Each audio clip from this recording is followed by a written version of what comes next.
끌려가고 있는 것 같습니다. 이것도 한번 분석을 해드리도록 하겠습니다. 자, 여러분 보시면서요. 구독과 좋아요, 알림 꼭 부탁드리고 많은 응원 부탁드리도록 하겠습니다. 감독님, 우리 댓글에 보니까 뭐 저속 모드로 우리가 뭘 댓글 한다고 많은 분들이 지적하시는데, 예, 그거 한번 살펴봐 주시기 바라겠습니다. 자, 저희는 이제 첫 번째 이슈로 한번 넘어가 보겠습니다. 어제 헌법재판소에서요, 탄핵 심판을 위한 준비기일 이제 하는데, 당시에 그 국회 측, 그러니까 정청래가 지금 소추위원장이고, 네. 거기에 이제 소추 담당하는 변호사들이 있지 않습니까? 네, 맞습니다. 근데 이 사람들이 갑자기 이런 이야기를 했어요. 이번에 헌법재판소에 제출한 탄핵 소추안에 보면 여러 가지가 있지 않습니까? 네. 그 중에서 보면 헌법 위반 부분도 있고, 그다음 형법상 내란죄 부분도 있어요. 네. 근데 이 형법상 내란죄 부분을 빼겠다 이런 이야기인데, 그게 정확히 어떤 의미인지 한번 설명을 좀 해주시겠어요? 그러니까 지금 기사만 이렇게 제목만 보시는 분들은 내란죄를 빼면은 그 내란죄에 관련된 사실관계가 통으로 빠지는 거 아닌가? 그러면은 그게 통으로 빠지면은 알맹이가 없는 건데 네. 그럼 헌재에서 다툴 내용 자체가 없는 거 아닌가? 이제 이렇게 생각하시는 거거든요. 네. 근데 그건 아니고 의미가 뭐냐면은 사실관계를 빼는 것과 법적 평가를 빼는 거를 구분해서 생각하셔야 돼요. 좀 어렵네요. 사실관계를 빼는 것과 법적 평가를 빼는 것. 그래서 이제 쉬운 예를 하나 들자면 제가 이현종 위원님의 지갑을 훔쳐요. 네. 사실관계는 요거 하나예요. 지갑을 훔쳤어요. 그러면은 형법적인 평가는 절도죄죠. 절도죄죠. 절도죄가 문제되죠. 네. 그리고 헌법적으로는 제가 위원님의 재산권을 침해했어요. 그렇죠. 그럼 법적인 평가는 두 개예요. 사실관계는 하나고. 그런데 두 가지의 법적 평가 중에 하나의 법적 평가 부분을 형법적으로 절도죄가 되는지 안 되는지는 형사 재판에 맡기고 헌법재판소에선 따지지 맙시다라고 하면은 지갑을 훔친 사실관계에 대해서 헌법적으로 재산권 침해가 되는지 요것만 남는 거예요. 네. 그러면은 어떻게 되냐? 쟁점이 두 가지 중인데 하나가 빠졌죠. 네네. 심리의 범위가 절반으로 줄겠죠. 심리에 보여 준다. 그러니까 심리를 굉장히 더 빠르게 땡기기 위해서 저러는구나. 근데 여러분들이 오해하시는 거는 예를 들어서 이게 통으로 빠지면은 소추 사유가 없네. 이제 이렇게 생각하실 수 있는데 내란죄 사유가 없다 뭐 이런 거죠. 그죠? 예. 근데 그건 아니고 왜냐면 이제 다시 다른 예를 들어볼게요. 제가 위원님에 대해서 폭행을 했어요. 때렸어요. 그리고 그 다음 날 가가지고 지갑을 훔쳤어요. 그럼 사유가 두 개죠. 사실관계가 두 개예요. 네.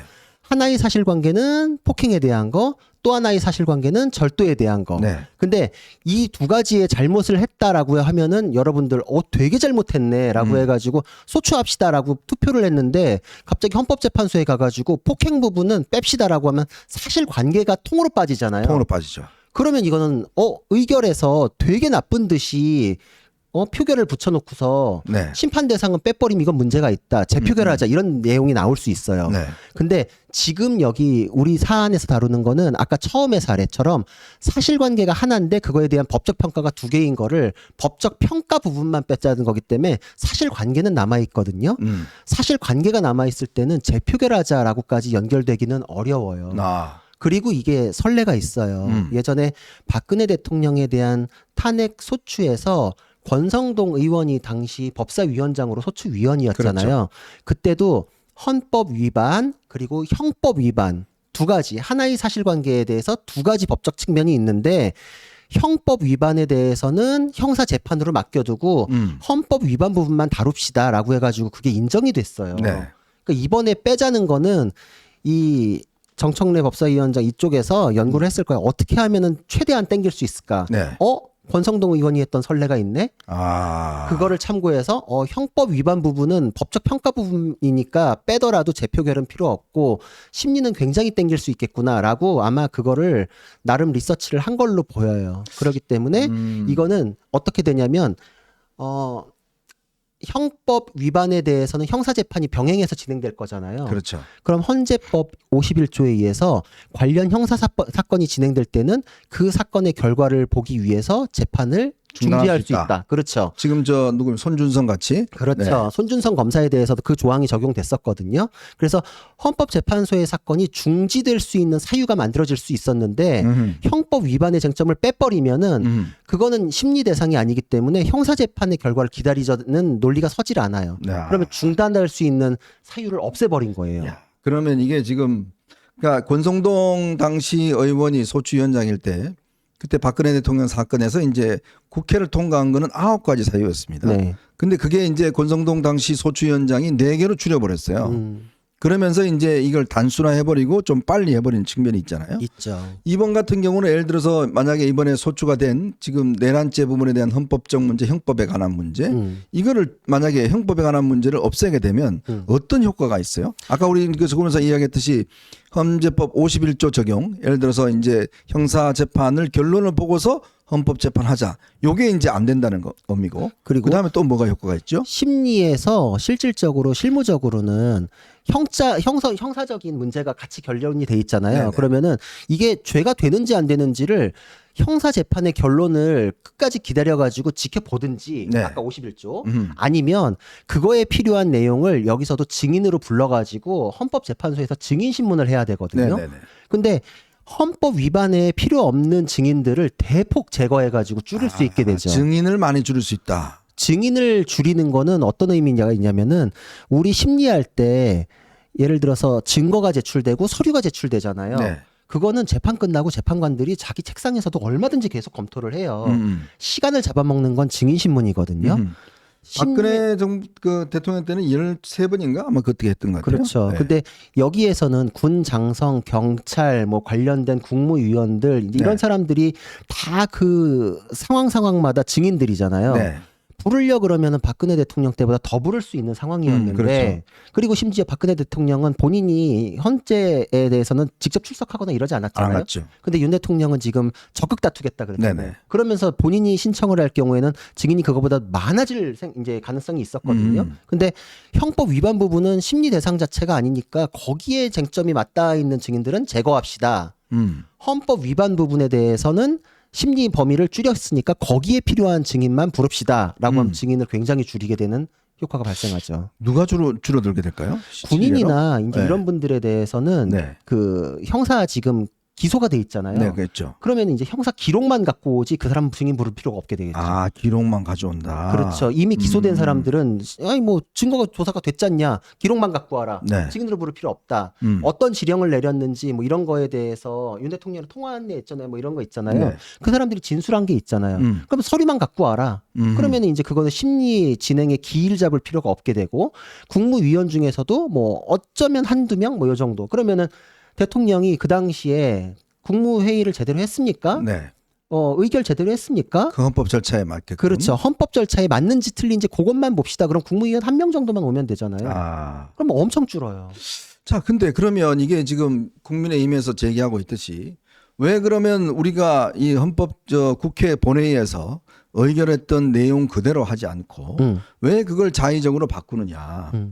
그러면 바꾼 거를 다시금 이제 이 탄핵 소추 재판 표결을 해서 네. 다시 통과시켜야 된다. 이 주장을 하고 있잖아요.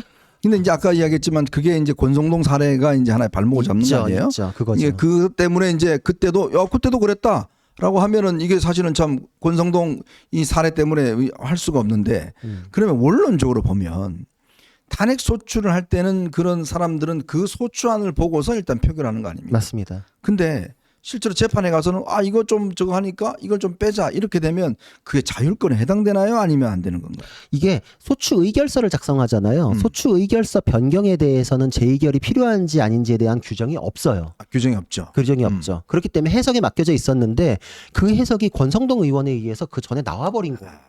그게 선례가 있어요. 그때 권성동을 했네. 네, 그래서 권성동 의원이 그때 대폭 줄였잖아요. 근데 그거에 대해서 헌법재판소에서 제가 얘기한 거대로 사실관계의 변경을 초래하는 게 아니라면 가능하다라고 해버렸거든요. 이미. 사실관계 변경. 그러니까, 내란죄 부분에 대한 어떤 이걸 아예 빼버리면 문제가 되지만 그렇죠. 그건 문제가 되죠. 그 행위에 대해서 그대로 하면은 문제는 안 된다 이거죠. 그렇죠. 그러니까 대통령이 계엄령을 발동해가지고 지금 군대가 출동한 것까지가 하나의 사실관계예요. 네. 근데 그거에 대해서는 헌법 위반 그리고 내란죄 두 가지 법적 평가가 있었잖아요. 근데 그 사실관계를 그대로 둔 상태에서 헌법 위반 부분만 따지고 내란죄는 형사재판으로 넘깁시다라고 하면은 사실관계가 남아있기 때문에 사실관계의 변동은 없는 거예요. 네. 그러면 그 이전에 권성동 사례로 이제 가는 거죠. 그럼 이거는 지금 이제 14일 날 일단 이제 지금 이 이제 첫 번째 지금 일단 심리에서 네. 이 문제에 대해서 헌법재판소가 일단 결정을 하겠다더라고요. 그렇죠. 그러니까 뭐냐면 지금 일단 소추위원회 측에서 그런 문제를 제기를 했고 지금 일단 이 변호인 측에서는 그 무슨 소리냐 지금 그거 바꾸면 다시 지금 의결해야 된다라고 지금 제기를 해놨어요. 네. 그러면 그거에 대해서 이제 지금 헌법재판소 전체에 의해서 이제 결정이 될 거 아니겠습니까? 맞습니다. 어떤 결정이 나올까요? 이전에 선례가 있기 때문에 네. 사실 제가 보기에는 이 쟁점 축소는 받아들여질 것 같아요. 이게 왜냐면은 이 헌법재판소에서만 문제가 되는 게 아니라 네. 우리 모든 재판에서 다 이런 과정이 있어요. 그래서 예를 들어서 그냥 형사재판에서도 제가 누군가를 때려가지고 물건을 훔쳤다. 강도죠. 근데 때린 거가 좀 애매할 수도 있어요. 그럼 예외적으로 그냥 때렸다는 부분은 제거하면은 절도만 남겠죠. 네. 절도에 플러스 폭행이나 협박이 있으면 강도가 되니까. 그렇죠. 그래서 주의적으로는 강도를 넣고 그게 안 될 경우에 예비적으로 절도를 넣는 경우가 있거든요. 예비적 공소사실한 게 그런 거군요. 그런 거예요. 네. 그래서 안 받아들여질 경우 이게 법적 관점이 두 개잖아요. 강도의 측면에서 보고 절도의 측면에서 보고 이럴 때 그 물건을 훔쳤다는 그 사실관계 하나가 코어되는 사실관계가 하나잖아요. 네. 그러면은 거기에 대한 법적 평가는 넣었다 뺐다가 가능해요. 그래서 형사재판에서도 공소장을 변경해요. 그러면은 그 다음 재판에서 재판부에서 허가합니다. 그럼 그냥 받아들여진 거예요. 아하. 똑같은 절차인 거예요. 그래서 저게 사실관계의 핵심이 변했는지 안 했는지 이걸 기준으로 볼 것이고 이거는 민사소송이나 행정소송이나 형사소송에서도 다 마찬가지 법리에 의해서 판단하는 건데 헌법재판소에서도 이전에 그 권성동 사례에서 받아들여졌던 게 그거랑 맥을 같이 하기 때문에 이미 거기서 선례가 만들어졌으면 다음 헌법재판소에서는 법적 평가 부분만 바꾸는 거는 사실관계 안 건드리니까 받아들이겠다 이럴 가능성이 높죠. 아니 근데 오늘 권성동 원내대표가 오늘 오후에 비상의원총회를 했습니다. 근데 그 의원총회에서는 이렇게 이야기했어요. 국회에서 통과될 때는 내란죄를 전면에 내세우고 헌법재판소에 심판할 때는 내란죄를 뺀다는 탄핵 절차를 우습게 만드는 것이다. 헌재는 졸속으로 작성된 탄핵 소추물을 각하시켜야 한다. 이렇게 이야기를 했고요. 내란죄 혐의는 대통령 탄핵 소추안의 알파요 오메가다. 형법상 내란죄 탄핵 소추의 사유를 하겠다고 한 그거에 대한 이제 정면 비판한 건데, 그러니까 지금 구 변호사 이야기를 들어보면 이 지금 권성동 원내대표의 이야기는 정확한 이야기는 아니네요. 그렇죠. 그러니까 정치적인 메시지죠. 저거는. 네. 왜냐면은 자기가 했던 거랑 그럼 뭐가 다른지를 설명을 해줘야 되는데 그게 없잖아요. 아하. 자기가 했던 거랑 다르려면은 나는 그때 사실관계는 그대로 두고 뭐 이랬는데 여기는 지금 사실관계를 빼잖냐. 아하. 그러니까 다르다. 그러니까 재표가 하자. 이렇게 가야 되는데 지금 제가 보기에는 예전에 권성동 의원이 직접 했던 거랑 지금 거의 비슷하게 맞춘 거예요. 이거. 민주당 쪽에서 머리 굴렸어요. 이게 속도를 내기 위해 가지고 빼는 건데 이것 때문에 문제가 생겨가지고 늘어질 게 그쪽이 이상한 쪽으로 머리 잘 돌아가잖아요. 네. 그러니까 이전 사례를 리서치를 한 걸 거예요. 그렇겠네요. 참 이게 권성동이 권성동을 한 겁니다. 지금 보면 우리 구 변호사 설명을 잘 해주셨지만 이게 지금 민주당 이쪽 이제 탄핵 소추위원회에서 하겠다고 한 게 내란죄 부분을 빼겠다. 이거는 아니라는 거죠. 그렇죠. 그러니까 내란죄에 대한 사실관계에 대한 거는 놓고 그거에 어떤 형법적 문제의 다툼은 하지 않겠다. 그렇죠. 그러면 이제 결과적으로 보면 내란죄 부분에 거론은 되겠지만 형법 관련된 어떤 여러 가지 증인이나 이런 것들은 충분히 축소시킬 수 있으니까 좀 빨리 진행할 수 있겠다. 이런 차원에서 이제 아마 제기를 하는 거고 지금 이제 국민의힘은 이 주장은 내란죄가 빠졌다 이렇게 이제 주장을 하고 있는 건데 이제 그거 자체가 이제 뭐 사실관계 좀 다른 측면이 있으니까 아마 헌법재판소가 14일 날 이 부분에 대한 이제 논의를 할 텐데 지금 뭐 계속 하는 이야기가 이제 어떻게 내란죄 부분을 뭐 탄핵 소추안에 넣어놓고 뺄 수 있느냐라고 주장하지만 그 주장은 조금 다르다는 거. 그렇죠. 뭐 그런 법적으로 좀 측면이 있는 것 같네요. 어려우니까 헷갈려서 그렇지 네. 사실관계가 빠졌는지 아닌지 딱 그거 기준으로 보시면 돼요. 그러니까 이게 참 민주당의 이제 속전속결 전술 이제 거기에 이제 이 하나의 어떤 전술적인 측면이 있는데 이제 그렇다 하더라도 이거를 지금 이쪽에서 그냥 받아들인다는 거. 그러니까 사실은 우리 국민들이 알기에도 그럼 내란죄 부분에 대한 형법 부분도 충분히 예를 들어서 헌법재판소에서 다투기 위한 거였는데 그거를 예를 들어서 뺀다는 거는 이건 안 맞지 않느냐. 이거 해야 된다. 이런 주장들을 강하게 좀 펼칠 수 있는 거 아니겠어요? 그렇죠. 그래서 이거는 이런 측면으로 방어 논리를 또 세울 필요도 있어요. 예를 들어서 잘못이라는 거는 여러 가지 뭐 도덕적인 잘못, 정치적인 잘못, 민사적인 잘못, 형사적인 잘못 이 네. 순서로 계속 높아지잖아요. 음. 근데 만약에 형사적인 잘못에 대한 평가를 빼겠다라고 하면은 이게 죄가 되는지 안 되는지는 여기 심판 대상이 아닌 거예요. 그러면은 헌법에 대해서 위반이 있는지를 따질 때는 오히려 대통령의 고유 권한이라는 것과 충돌되는 지점이 생기잖아요. 네네. 그러니까 여기에서 심리를 더 깊게 진행될 수 있는 필요성을 부각하는 사유로 삼아야겠죠.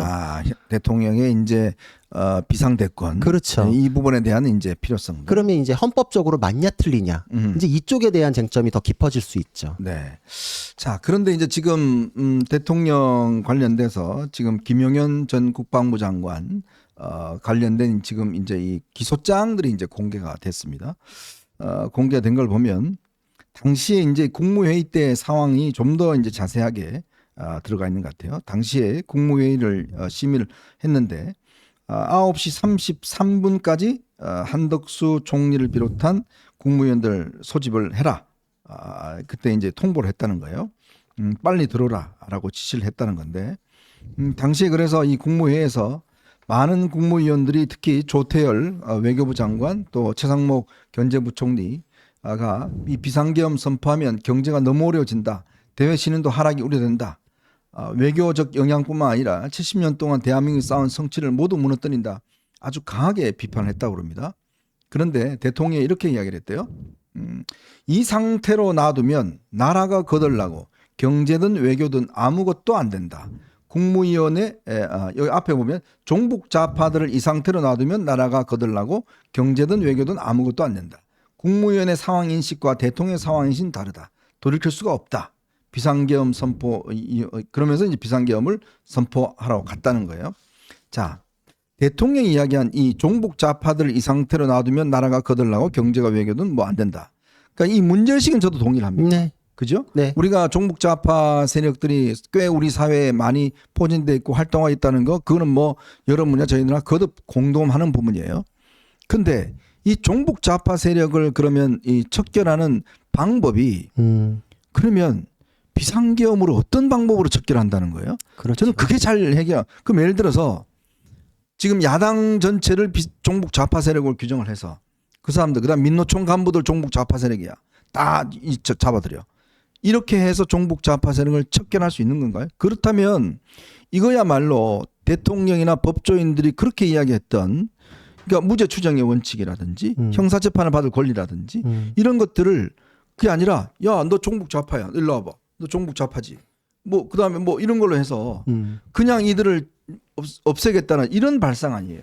그렇죠. 그러니까 그 순간 절차적 정당성이 무너지는 거죠. 네. 우리가 항상 따지는 게 실체적 정당성, 절차적 정당성 이렇게 얘기를 해요. 그래서 어떤 사람이 죄가 있는 게 명백하더라도 그 사람의 헌법상 형사소송법상의 절차를 다 거쳤을 때 그 사람에 대해서 유죄의 입증이 돼서 우리가 유죄다라고 할 수 있게 그렇죠. 되는 거잖아요. 근데 마찬가지에 지금 윤 대통령께서도 지금 내란죄에 대해서도 혐의 가능성을 높게 보는 게 법조계의 중론이지만 그 과정에서 왜 공수처가 하냐, 왜 서부지법에서 하냐, 왜 영장이 그렇게 나왔냐라는 거에 대해서 따지고 저도 그 부분에 대해서 수긍하는 면이 있어요. 왜냐? 그 과정에서도 절차적 정당성은 다 따져야 되는 게 그렇죠. 맞으니까. 네. 그러니까 그게 반대로 다시 또 돌아가면 윤 대통령께서도 본인이 보기에 이거는 종북좌파다라고 하는 거, 그 국민들에 대해서도 공감대를 얻을 수 있는 부분도 있지만 네. 그게 계엄을 통해서 해결할 수 있는 문제는 아니었다라는 그렇죠. 것이죠. 그게 계엄을 통해서 해결하면은 기존의 그 삼권 분립 시스템 안에서 수사기관과 사법기관의 역할이라는 거는 과연 무엇이었을까? 정부가 이끌어서 그거에 대해서 더 잘 밝히게끔 하는 노력이 필요했는데 그거를 계엄을 통해서 한다는 거는 시스템 자체를 흔들고서 그 사람들에 대한 죄책을 묻겠다라는 것이기 때문에 이미 명백한 경계선을 깔딱 넘어가는 행위가 돼버리거든요. 네. 제가 최근에 읽은 뭐 책 중에 하버드대의 스티븐 레비츠키 교수가 쓴 네, 민주주의가 어떻게 무너지는가. 근데 그렇죠. 거기에 그런 게 있어요. 민주주의는 투표로 무너진다. 우리로 빗대서 얘기하자면 종부좌파 세력이 들어와가지고 선전선동해가지고 표를 얻으면 민주주의적으로 외형적으로는 투표에 의해서 된 것 같지만 그렇죠. 안에서는 민주주의가 무너지는 거죠. 근데 그렇게 인식하는 보수층에서는 쟤네들은 실체 없는 탄핵 남발하고 나라 망가뜨리고 이러는데 이거에 대해서 왜 우리 윤통만 공격하냐 이러는데 거기서도 그래요. 그렇게 나라를 이렇게 좀먹어 들어가는 세력이 있지만 명백한 경계선을 깔딱 넘기 전에는 법적으로 어떻게 하기 어려운 그게 근데 윤 대통령은 그 법적인 경계선을 깔딱 넘어가 버리니까 지금 이렇게 수세에 몰린 거예요. 그렇죠. 그래서 경계를 넘어섰기 때문에 비슷한 거 아니야? 쟤네들이 나라 더 망쳤지. 쟤네들이 정치로 내란죄 아니라는 주장 저도 공감해요. 근데 그게 형사적으로 문제가 되는 선을 넘었는지 아닌지에 따라서 더욱더 곤란한 상황이 초래된 건 맞고, 그거에 따라서 절차가 진행되는 거는 그 절차에 맞게 디펜스할 필요가 있는 거죠. 그러니까 지금 이게 아까 우리 이야기도 했지만 이 굉장히 모순된 게 윤 대통령이 지금 공수처에 대한 절차적 문제 이걸 가지고 계속 따지고 있고 불법이다 뭐 이렇게 이야기를 하고 있잖아요. 네.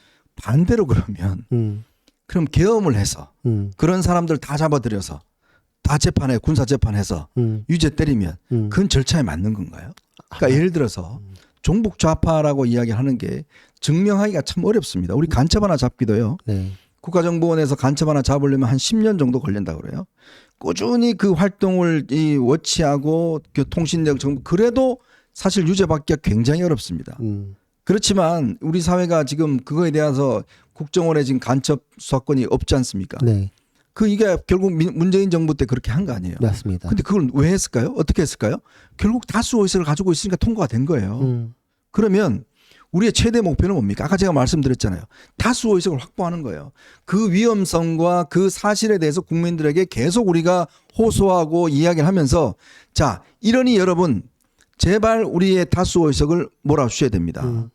그래야지만이 그 의석을 가지고 우리가 다수 의석을 가지고 법을 바꾸고 그리고 그 법을 바꾼 걸 가지고 수사를 좀 더 효율적으로 할 수 있습니다. 이렇게 가야 되는데 문제는 야 그거 안 되니까 나 대통령 가지고 있는 비상대권 인용해서 그다음에 그 군인들 동원해갖고 다 따라잡아 넣어. 그러면요. 그게 바로 했던 게 70년대에 그 했던 방식이에요. 근데 어떻게 됐습니까? 오히려 종북 좌파 세력들이 더 번창해버렸어요.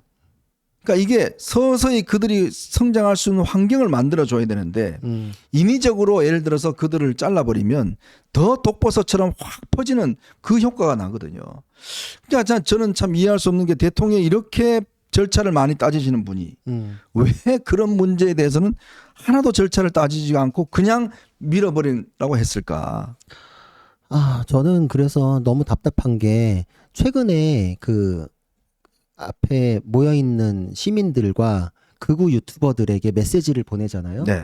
근데 굉장히 대통령이 갈라치기와 선동의 언어를 지금 쓰시잖아요. 딱 근데 세상엔 두 사람밖에 없어요. 예. 애국 시민과 종북 좌파하고. 그렇죠. 우리도 종북 좌파인가요? 근데 저는 그게 그런 느낌이 들었어. 그런 논쟁적인 메시지를 던지기 전에 그 이전에 오히려 국민 모두를 흔들 수 있는 정치적으로 이렇게 폭발력 있는 메시지를 정치적으로 담화를 통해서 던지고 그렇죠. 우리가 종북좌파를 척결하기 위해서 무엇이 필요한지 예를 들어서 그냥 이게 빗대서 그냥 얘기하는 거 종북좌파를 처단하기 위해서 우리는 수사기관을 더 만들어야 되고 공수처가 필요한 게 아니라 그걸 수사할 수 있는 청을 아예 따로 만들어야 된다. 경찰에 줄 게 아니다. 이런 어젠다를 던졌어야 되는데 왜 그때는 그런 것들이 없이 안 된다 그래가지고 갑자기 툭 하고 계엄 이제 이렇게 해야 되는 거냐 이거죠. 정치적으로 가장 큰 메시지를 낼 수 있는 건 대통령이잖아요. 그렇죠. 근데 저는 왜 그런 메시지가 전에 없었을까? 그런 메시지를 통해 가지고 공감대를 얻고 선거에서도 이길 수 있는 방향으로 뭔가 더 나왔어야 되지 않았을까? 그때는 의료 대란이나 이런 것들에 의해서 막 그 반작용으로 반대쪽이 표를 얻어 먹은 거잖아요. 맞아요. 그때 왜 이런 메시지들이 없이 이제 와가지고 갑자기 툭 이렇게 나오는지. 그러니까 시점도 안 맞는 갑자기 부정선거에 다 가장 안 좋은 그 독버섯 같은 이슈들이 막 엉켜가지고 이게 너무 꼬여 있다 보니까 이제는 보수라고 하는 사람들 중에서도 정말 보수 맞나 싶은 사람들까지 막 뒤엉켜 있잖아요. 네. 거기를 또 쳐내고 하나하나 따지기도 참 어려운 상황을 만드셨다 이런 생각이 들어요. 그러니까요. 이게 사실은 보수가 중요한 것이 이제 절차와 보수는 혁명을 원하지 않습니다. 혁명은 정말 많은 피를 필요합니다. 혁명을 피를 먹고 사는 거거든요. 이런 역대 러시아 혁명이나 이걸 봤지만 어마어마한 피를 흘렸습니다. 프랑스 혁명도 마찬가지고요. 근데 혁명 뒤에는요 항상 반혁명이 오게 돼 있어요. 그 굉장히 그 큰 혼란이 있을 수밖에 없습니다. 우리도 5.16을 군사혁명이라고 이야기하는 분도 있고 쿠데타라고 이야기하는 분도 있지만 그러니까 그 이후에 박정희 대통령이 그래도 경제의 어떤 성장과 이런 것을 잘했기 때문에 나중에 그런 부분들이 이제 긍정적 평가를 받지만 그러나 이제 그런 방식은 엄청난 피를 원하는 거거든요. 근데 지금 대한민국이나 지금 21세기에 지금 그런 걸 할 수 있는 그런 상황이 아닙니다. 그리고 우리 국민들의 어떤 수준도 많이 높아졌고요. 자, 그런 상황에서 무조건 뭐 쓸어버려야 된다라는 그런 어떤 환상, 그게 뭔가 문제를 일도양단 해결해 주는 환상, 그건 제가 볼 정말 큰 착각입니다. 진짜 이번에 같은 경우에 사실 학생운동권이 확장하게 생긴 게 바로 5.18 때문에 그렇습니다. 모든 게 거기가 출발점이었거든요. 반미 운동이 생긴 게 결국 5.18 때문에 그렇거든요. 네. 미국이 그걸 방관했다는 것 때문에 생긴 게 5.18이었습니다. 자, 그런 어떤 이 종북 좌파와 어떤 그런 것들은 그런 거를 이 배양액으로 삼아서 성장을 하거든요. 지금 마찬가지입니다. 지금 이 좌파들이 그동안 세력을 점점 잃고 이재명도 지금 시위하는데 사람들 안 나와서 그냥 파란 옷 입고 나오지 말라고 그러고 점점점 이제 끝나가던 시점이었어요. 그렇죠. 거기에 영양제를 확 뿌려놓은 게 이제 바로 이 비상계엄 조치 아닙니까? 그러니까 정말 이게 뭐 역사의 아이러니, 정치의 정말 모순 뭐 이런 느낌이 드는 게 왜 그 다 그래요. 보수 지층에서 가만히만 있어도 6개월만 있어도 지나가고 해결될 수 있는 문제들이 있었는데 왜 윤 대통령은 본인의 운명을 이재명과 똑같은 동일선상에서 스타트하게 만들어 놓았는가. 지금 이재명 대표는 3-3이잖아요, 지금. 네. 3개월 이렇게 재판 끝날 거잖아요. 근데 헌법재판소도 180일이에요. 정말 딱 거기에 맞춰놔서 시작을 했어요. 왜 그런지도 이해할 수 없고 여태까지 우리가 법적으로 맞지 않기 때문에 이재명 대표에 대해서 얼마나 비판했어요. 근데 그거를 지금 똑같이 윤 대통령이 하고 있는 게 너무 네. 참담한 거죠. 재판 미루고 꼼수한다고 그렇게 공격했던 거를 이쪽에서도 출석 안 하고 재판 미루고 꼼수를 부린다는 걸로 그대로 미러링이 되고 있으니까 이제 악화가 양화를 구축한다 그래야 되는지 정말 이거에 대해서 그러면은 뭐 그쪽도 할 말은 없죠. 근데 지금 뭐 이재명도 무죄 추정 원칙은 자기한테만 적용되고 자기 재판은 방어권 필요하니까 느리게 가야 되고 헌법재판소는 속전속결하라 그러는데 그게 얼마나 위선적이에요. 네. 근데 그게 그냥 위선적이다라고 하고서 역시 좌판 안 돼. 여기서 끝나야지 보수 지지가 우리가 도덕적으로 우울한 건데 갑자기 윤 대통령이 계엄을 벌리는 바람에 똑같은 선상에서 정말 진짜 공포스러운 대칭점을 만들어 버렸어요. 이거에 대해서 똑같은 얘기를 우리는 변명을 해야 되거든요. 네. 변명을 할 수 있으려면은 우리가 해결하기 위한 방법도 내세워야 돼요. 왜냐하면 우리가 비판했던 거랑 사실관계가 거의 똑같으니까. 그렇습니다. 참 그러다 보니까 지금 뭐 참 이 모든 이슈들이 뒤엉키면서 나라가 진짜 북한도 대한민국을 조롱할 정도로 완전히 뭐 개판됐다라고 북한이 우리를 조롱할 정도로 그런 상황이 돼버렸습니다. 참 이게 한 권력자의 어떤 독단적인 판단 이런 생각이 그리고 자기만의 어떤 세계에 갇혀서 모든 문제요. 여러분 가정도 그렇고 여러분 주변 한번 보십시오. 문제가 하루아침에 해결되는 데가 있습니까? 그건 그냥 우리의 그냥 관념 속에 있는 거예요. 일도양단식으로 문제 해결되는 일이 없습니다. 서서히 어떤 문제 인내심이 필요한 거예요. 지금 뭐 우리 상황을 나이브하게 본다라고 어떤 분들이 이제 그 댓글을 올려주시는데 글쎄요 세상이 그렇게 하루아침에 지금 혁명을 일으켜서 모든 게 하루아침에 뒤바뀌는 그런 지금 세상은 아닙니다. 우리가 뭔가 지향점을 가지고 천천히 뭔가 인내심을 가지고 바뀌어 나가야지 국민들을 설득하고 지지를 구해 나가야지 어렵습니다. 그게 훨씬 더 어렵습니다. 그러나 그런 인내심이 없으면요 세상 바뀌지 않습니다. 결국 다시 또 반동에 의해서 다시 넘어가는 거거든요. 이제 그런 부분이 있다는 거 다시 한번 말씀을 그래요. 드리겠습니다. 그래서 사람들이 저도 그런 생각해요. 내 사건 정말 한 방에 해결됐으면 좋겠고 나는 내가 결론을 알겠으니까 이런 지난한 과정 안 거쳤으면 좋겠다는 생각 변호사인 저도 해요. 네. 그런데 법과 절차가 왜 필요한지 아세요? 종북좌파를 때려잡기 위해서 계엄을 한 번에 쓸어버린다? 그게 가능한 세상이 오잖아요. 버리지도 않습니다. 그게. 그렇죠. 되지도 않지만 네. 그런 세상이 오면 여러분들이 그 세상에서는 어떤 잘못을 저지르면 끌려가서 고문당하는 세상이 다시 열려요. 그렇습니다. 내가 보기에 위에서 보기에 잘못했어 라고 하면은 쓸어버리듯이 데리고 와가지고 그냥 밀어붙이고 고문하고 옛날로 돌아가는 게 그게 왜 잘못이었기 때문에 지금의 이런 민주국가가 완성이 됐었겠어요. 절차라는 게 그래서 필요한 거예요.